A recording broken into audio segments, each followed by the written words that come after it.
Hello student, welcome. आप लोग का बहुत-बहुत स्वागत है ये वाले लेक्चर में। इसमें हम लोग स्लैब के बारे में पढ़ेंगे। स्लैब का इंट्रोडक्शन पार्ट पढ़ेंगे, ठीक है? इससे पहले 2 सीरीज़ हम लोगों ने कंप्लीट कर लिया था। कौन-कौन सी सीरीज़ थी? सीरीज़ नंबर 1 जो थी वो सिंगली सपोर्टेड बीम की थी, ठीक है? और सीरीज़ नंबर 2 जो थी वो हमारी डबली रिइंफोर्स्ड बीम की थी। ठीक है, तो पहले वाली सीरीज़ में हमने पढ़ा था कि सिंगली रिइंफोर्स्ड बीम को कैसे डिज़ाइन करते हैं, उसका मोमेंट ऑफ रेजिस्टेंस कैसे निकालते हैं। दूसरी सीरीज़ में हम लोग ने पढ़ा था कि कैसे हम लोग को डबली रिइंफोर्स्ड बीम एनालाइज़ करना है, इसका न्यूट्रल एक्सिस कैसे निकालना है, उसको कैसे मतलब मोमेंट ऑफ रेजिस्टेंस निकालना है और कैसे उसकी डिज़ाइन करना है। हम लोग ने क्वेश्चन लेकर के भी समझ गए थे कि कैसे क्वेश्चन को सॉल्व करना का है, हमारा कैसा अप्रोच होगा, ठीक है? तो ये नेक्स्ट सीरीज़ है स्लैब। इसमें ना इंट्रोडक्शन करना देना है कि स्लैब क्या होता है और उसके क्लासिफ़िकेशन है, ठीक है? तो ये बहुत अच्छा है, बहुत ईज़ी टॉपिक है स्लैब। हालाँकि जो क्वेश्चन बनते हैं वो थोड़ा लंबे बनते हैं, ठीक है? तो परेशान मत होइएगा, लेकिन इम्पोर्टेंट रहता है। तो स्लैब अ, शुरू से लेकर के अंत तक की जो सीरीज़ है, तो शुरू से लेकर के अंत तक देखिएगा। इसके बाद में वन वे स्लैब, फिर उसके उसके बाद में टू वे स्लैब आएगा, ठीक है?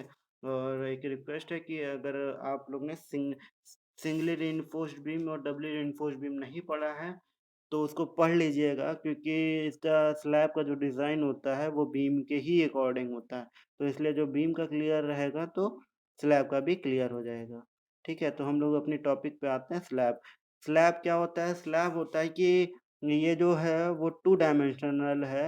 एल वैसे हर चीज़ जो होती है वो एलबीएच में होती है।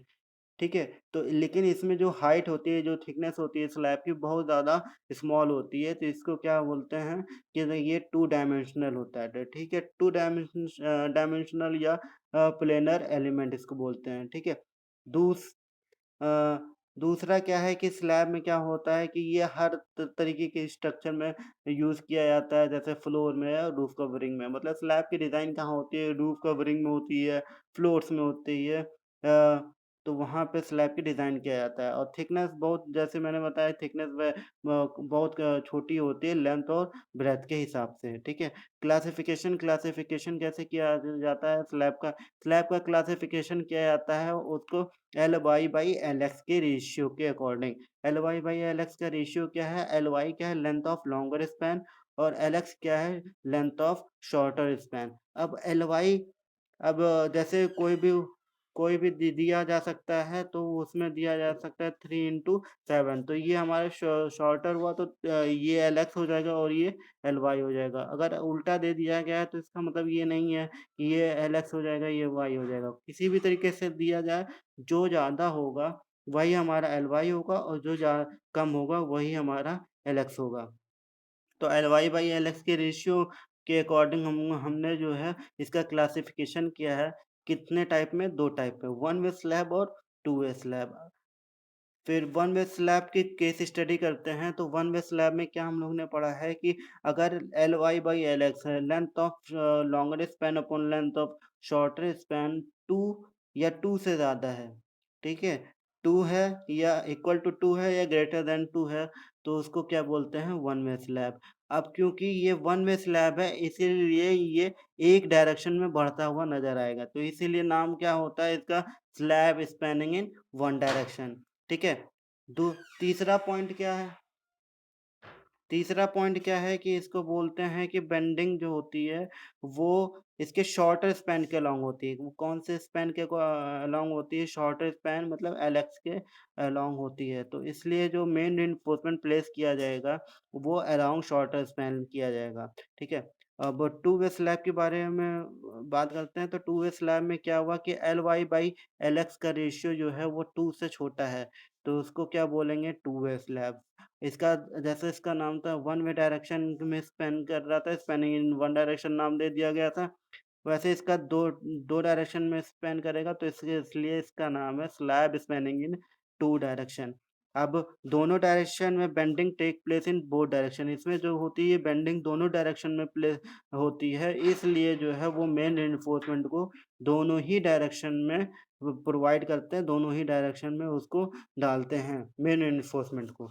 अब इसका लोड डिस्ट्रीब्यूशन पढ़ते हैं कि लोड डिस्ट्रीब्यूशन कैसे होता है स्लैब में। अगर L Y by L X का रेशियो जो है वो 2 या इक्वल टू 2 है या ग्रेटर देन 2 है, तो हम लोग जाना कि वन वे स्लैब हुआ। तो वन वे स्लैब में जो 95% लोड होता है वो शॉर्टर स्पैन सहन करता है, शॉर्टर स्पैन कैरी करता है, ठीक है। तो इसलिए 95% लोड शॉर्टर स्पैन कैरी किया, इसलिए जो है वो बेंडिंग किसमें ज़्यादा होती है, शॉर्टर स्पैन के लॉन्ग। और 5% क्या होता है कि लार्जर स्पैन में होती है, लार्जर स्पैन कैरी करता है लोड को। तो इसको डिज़ाइन कैसे करते हैं कि इसको मान लेते हैं कि ये स्लैब जो है वो 2 एजेस पे सपोर्ट किया गया है, तो इसको बोलते हैं कि so design as slab supported on 2 edges, 2 edges के ऊपर सपोर्ट किया गया है ये स्लैब को। अगर L Y by L X या length of larger span upon length of shorter span 2 से छोटा है तो 2 वे स्लैब हो जाएगा। इसको बोलते हैं कि load is carried by both the span, मतलब इसमें जो है कि लार्जर और शॉर्टर दोनों ही स्पैन में लोड जो होता है कैरी किया करते हैं। जैसे इसमें हुआ था कि ज़्यादा सबसे ज़्यादा क्या था, शॉर्टर स्पैन कैरी कर रहा था, इसमें 5% क्या कर रहा था लार्जर स्पैन। वैसे इसमें क्या होता है अप्रोक्सीमेटली इक्वल करते हैं, ठीक है? तो इसलिए बेंडिंग जो होता है वो दोनों डायरेक्शन में होता है, एल-वाई भी डायरेक्शन में, एल-एक्स की डायरेक्शन में।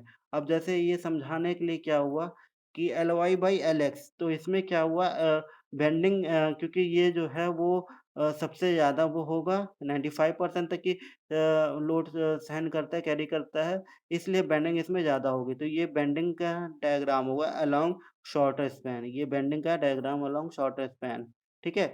अब ये है टू वे स्लैब का, टू वे स्लैब में क्या करेंगे कि दोनों डायरेक्शन के अलोंग होगा, इसके भी अलोंग होगा अलोंग शॉर्टर स्पैन के डायरेक्शन में, और एल वाई, ये एल वाई है तो अलोंग लॉन्गर स्पैन के डायरेक्शन में होगा, ठीक है। फिर इसके बाद में हम लोग डिफरेंस पढ़ते हैं। डिफरेंस क्या होता है, फिर हम लोग जो पढ़े हुए हैं उसको कंस्टिट्यूट करना है, उसको एक जगह सम्मिलित करना है, एक जगह असेंबल करना है, ठीक है। तो क्या-क्या पढ़े थे कि वन वे और टू वे स्लैब में क्या-क्या चीज़ डिफरेंस होता है।